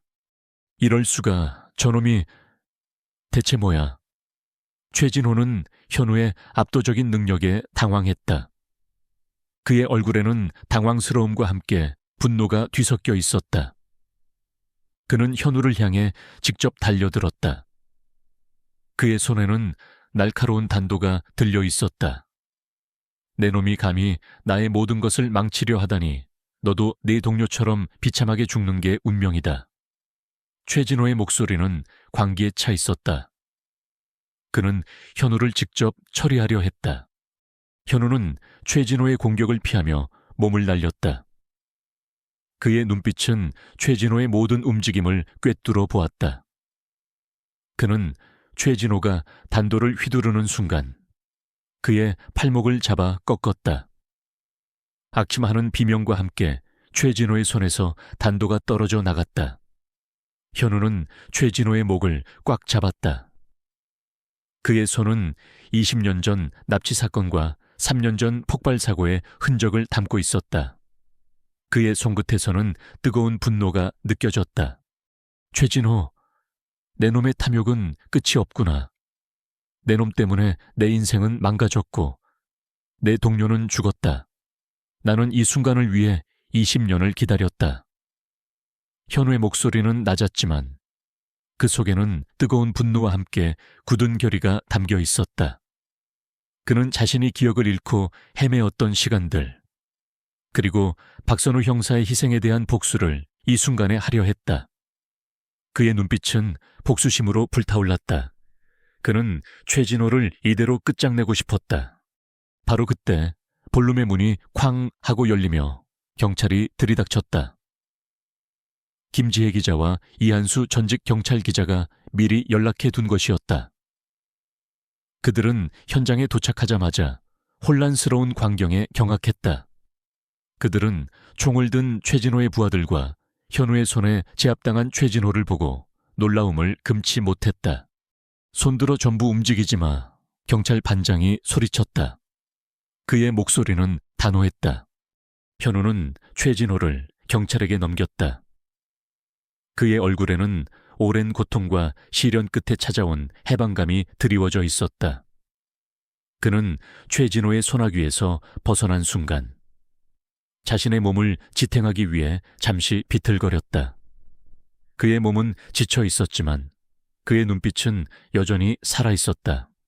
경찰은 최진호와 그의 부하들을 체포했다. 최진호는 체포되는 순간까지도 현우를 향해 이를 갈았다. 김민준, 내 놈이 감히 나의 모든 것을 망치다니 나는 절대로 너를 용서하지 않을 거야. 그의 절규는 볼룸에 메아리 쳤지만 아무도 그의 말을 신경 쓰지 않았다. 그의 탐욕과 오만은 결국 그를 파멸로 이끈 것이다. 모든 상황이 정리되자 이형철과 김민주는 현우에게 달려왔다. 그들은 눈물을 흘리며 현우를 부둥켜 안았다. 20년 만에 아들과의 재회였다. 김민주는 현우의 얼굴을 어루만지며 흐느꼈다. 현우야, 내 아들, 살아있어줘서 정말 고맙다. 엄마는 너를 다시는 못 볼 줄 알았어.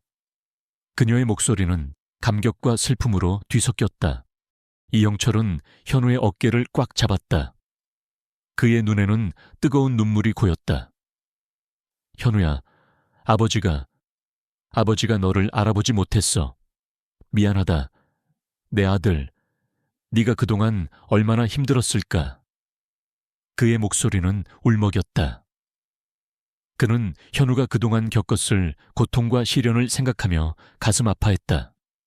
그의 마음속에 쌓여있던 20년의 슬픔과 회한이 한꺼번에 터져 나왔다.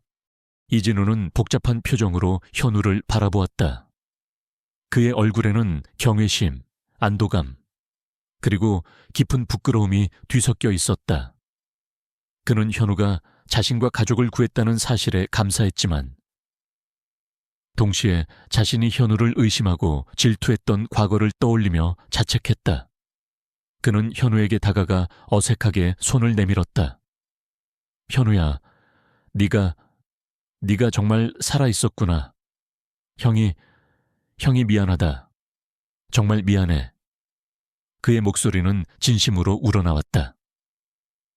그는 형으로서의 자만심과 열등감을 내려놓고 진정으로 동생을 받아들이려 했다. 현우는 이진우의 손을 잡았다. 그의 얼굴에는 옅은 미소가 떠올랐다. 형, 괜찮아. 이제 다 괜찮아. 그의 목소리는 차분했지만 그 속에는 형을 향한 이해와 용서가 담겨 있었다. 그는 자신이 기억을 잃었을 때도, 그리고 형사가 되었을 때도 늘 가족을 그리워했다. 그리고 이제 그는 자신의 가족을 다시 찾았다. 김지혜 기자와 이한수 전직 경찰 기자는 이 모든 광경을 카메라에 담았다. 그들의 카메라 렌즈는 현우와 가족들의 재회 순간을 놓치지 않았다. 그들은 이 이야기가 단순한 사건 보도를 넘어 잃어버린 가족의 사랑과 정의가 승리하는 감동적인 드라마임을 직감했다. 현우는 가족들에게 둘러싸여 볼룸을 나섰다. 그의 발걸음은 가벼웠지만 그의 마음속에는 아직 해결되지 않은 숙제가 남아있었다. 그는 자신이 왜 20년 전 납치되었는지, 그리고 3년 전 블랙머니 게이트 사건의 진실이 무엇인지 모든 것을 밝혀야 했다. 그리고 그는 박선우 형사의 명예를 회복시켜야 했다. 호텔 밖으로 나오자 수많은 취재진들이 현우와 그의 가족을 둘러쌌다. 플래시 세례가 터지고 질문들이 쏟아졌다. 김민준 형사님, 당신이 이형철 회장님의 아들 이현우가 맞습니까? 20년 전 납치 사건의 진실은 무엇입니까? 3년 전 블랙머니 게이트 사건의 진실을 밝혀주십시오. 현우는 잠시 망설였다. 그의 눈은 김지혜 기자를 향했다. 김지혜는 고개를 끄덕이며 그를 응원했다. 현우는 마이크를 잡았다. 그의 목소리는 낮았지만 그 속에는 진실을 밝히려는 굳은 의지가 담겨 있었다. 저는 이형철 회장님의 둘째 아들 이현우입니다. 그리고 3년 전 블랙머니 게이트 사건의 진실을 파헤치려 했던 경찰관 김민준입니다. 20년 전 저는 납치되었고 기억을 잃은 채 살아왔습니다. 그리고 3년 전 저는 제가 겪었던 모든 일들의 배후에 거대한 음모가 숨겨져 있음을 알게 되었습니다. 저는 오늘 이 모든 진실을 세상에 밝히고 저와 제 동료의 명예를 회복시키겠습니다. 그리고 저와 같은 피해를 겪는 모든 사람들을 위해 싸울 것입니다. 현우의 말은 전국의 모든 방송국을 통해 생중계되었다. 그의 이야기는 전국을 넘어 전 세계를 충격에 빠뜨렸다. 드림 팰리스.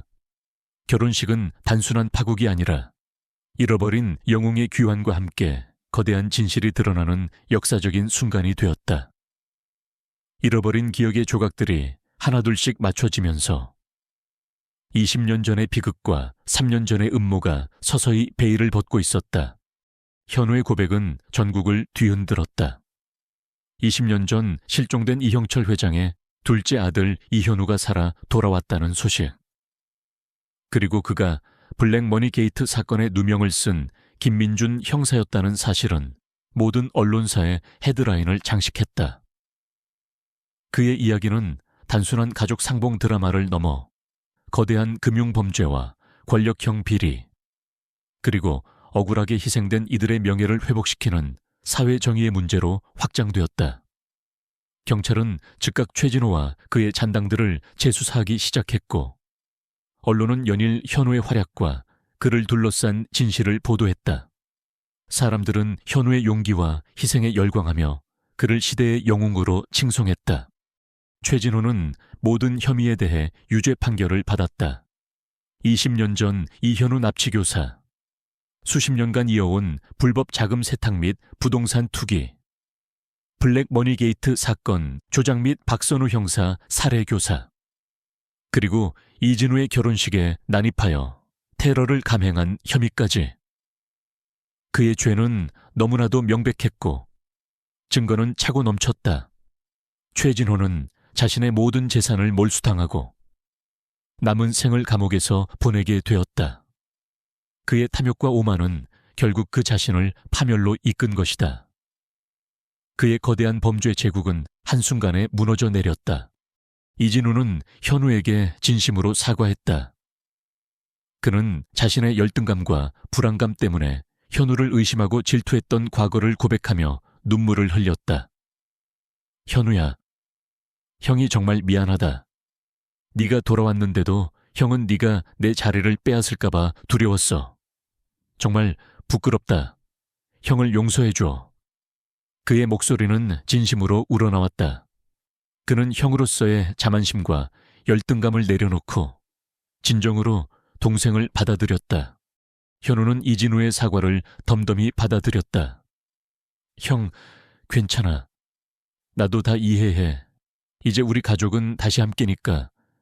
그걸로 충분해. 그의 목소리는 차분했지만 그 속에는 형을 향한 이해와 용서가 담겨 있었다. 두 형제는 20년 만에 진정한 화해를 이루었다.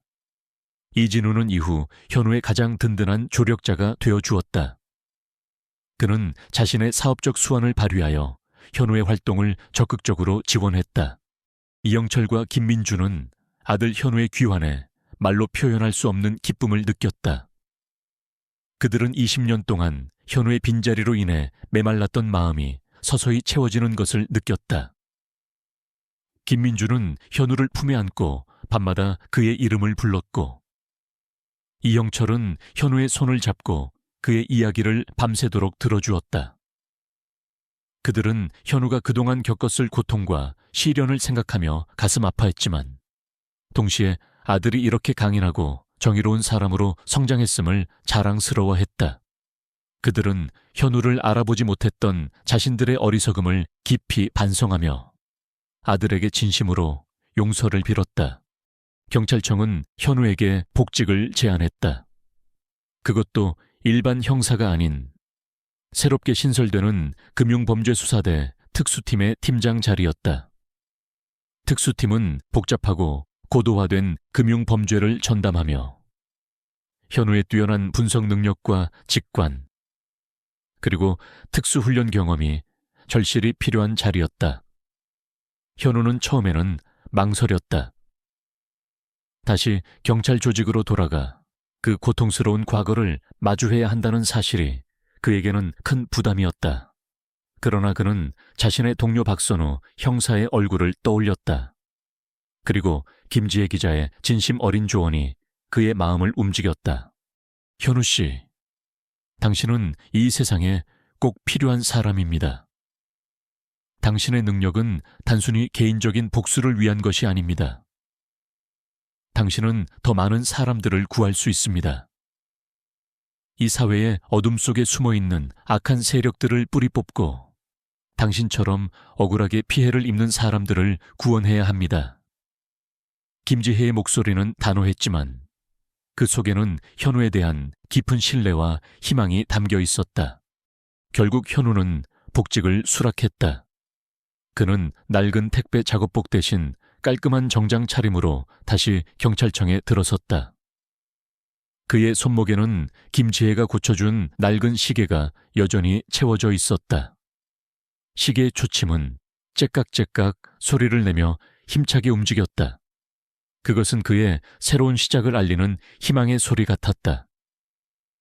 그의 얼굴에는 더 이상 피로와 절망감은 찾아볼 수 없었다. 그의 눈빛은 날카롭고 결연했다.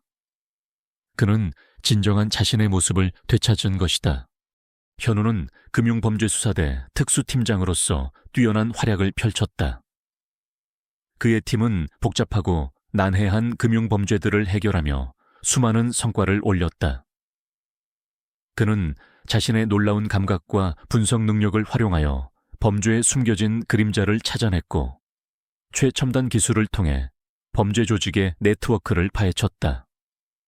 그의 팀은 블랙머니 게이트 사건의 후속 수사를 통해 최진호의 잔당들까지 모두 검거했고 그들이 은닉했던 막대한 비자금을 국고로 환수하는 데 성공했다. 그 과정에서 그는 블랙 다이아몬드의 실제 위치를 파악했고 경찰은 다이아몬드를 회수하여 모든 범죄의 연결고리를 끊을 수 있었다. 현우는 특히 블랙 다이아몬드가 최진호의 지하금고에서 발견된 후 그 다이아몬드를 이용하여 박선우 기념정의 구현 재단을 설립했다. 재단은 금융범죄 피해자들을 돕고 범죄 예방 교육을 지원하며 사회적 약자들을 위한 법률 지원을 제공하는 비영리 단체였다. 현우는 재단의 이사장직을 맡아 경찰 업무 외의 시간에도 재단 활동에 적극적으로 참여했다. 그는 자신의 동료였던 박선우의 희생이 헛되지 않았음을 보여주고 싶었다. 그는 죽은 친구의 이름을 걸고 진정한 정의를 실현하고자 했다. 재단은 이영철 회장의 전폭적인 지원을 받았으며 이진우 또한 자신의 재능을 기부하여 재단의 운영에 큰 도움을 주었다. 이로써 가족은 비극을 딛고 함께 사회에 기여하는 길을 걷게 되었다. 김지혜 기자는 현우의 가장 든든한 조력자이자 파트너가 되었다. 그녀는 특수팀의 활동을 밀착 취재하며 현우의 이야기를 세상에 알렸다. 그녀의 기사는 단순한 사건 보도를 넘어 사회의 어두운 면을 고발하고 정의의 중요성을 강조하는 역할을 했다. 그녀는 현우와 함께 수많은 강연과 인터뷰에 참여하며 대중에게 금융범죄의 위험성을 알리고 예방의 중요성을 역설했다. 그녀는 현우의 곁에서 그가 가진 진정한 가치를 세상에 드러내는 데 일조했다. 그녀는 현우의 재단 활동에도 적극적으로 참여하며 그의 선한 영향력이 더욱 널리 퍼지도록 도왔다. 어느 날 저녁, 현우는 박선우 기념 정의구현 재단 사무실에 앉아 김지혜와 차를 마시고 있었다. 사무실 벽에는 박선우 형사의 사진이 환하게 웃고 있었다. 그의 얼굴은 이제 더 이상 고통과 회한으로 얼룩져 있지 않았다. 그의 눈빛은 평화로웠고 그의 미소는 진심으로 편안해 보였다. 현우 씨, 아니, 이제는 재단 이사장님이라고 불러야겠네요. 모든 것이 제자리를 찾은 것 같습니다. 당신의 용기와 희생 덕분입니다. 김지혜는 따뜻한 미소를 지으며 말했다. 그녀의 눈에는 현우에 대한 깊은 존경심이 담겨 있었다. 현우는 옅은 미소를 지었다. 그의 얼굴에는 오랜만에 편안함이 드리워져 있었다. 모든 것이 당신 덕분입니다. 김지혜 기자님, 당신의 용기가 없었다면 저는 아직도 어둠 속에 갇혀 있었을 겁니다. 당신은 저에게 진정한 정의가 무엇인지 다시금 깨닫게 해주었습니다. 그의 목소리는 진심으로 우러나왔다. 그는 자신의 손목에 채워진 시계를 바라보았다. 멈춰 있던 시계는 이제 쉬지 않고 움직이고 있었다. 그의 손등에 남은 흉터는 더 이상 고통의 흔적이 아니었다. 그것은 그가 이겨낸 시련과 그가 얻은 깨달음의 증표 같았다. 그는 더 이상 외로운 존재가 아니었다. 그의 곁에는 그를 믿고 지지해주는 소중한 파트너와 그를 따르는 동료들, 그리고 그를 존경하는 수많은 사람들이 있었다. 그는 자신이 살아가는 이유와 목표를 분명히 알게 되었다. 그의 가족은 다시 완전해졌고 그의 잃어버린 이름과 명예는 빛을 되찾았다. 이제 시작입니다. 김지혜 기자님, 이 사회의 어둠 속에는 아직도 수많은 최진호들이 숨어 있습니다. 그리고 그들 때문에 고통받는 사람들이 너무나도 많습니다. 저는 그들을 구하고 정의를 실현하기 위해 계속해서 싸울 것입니다. 현우의 눈빛은 결연했다. 그의 목소리에는 흔들림 없는 확신과 강인한 의지가 담겨 있었다. 그는 자신이 가진 모든 것을 이용하여 세상을 변화시키는 진정한 지도자가 된 것이다. 드림 팰리스의 그림자는 여전히 멀리 드리워져 있었지만 이제 그 그림자는 더 이상 위협이 아니었다. 그것은 현우가 만들어갈 새로운 미래를 알리는 희망의 상징처럼 느껴졌다.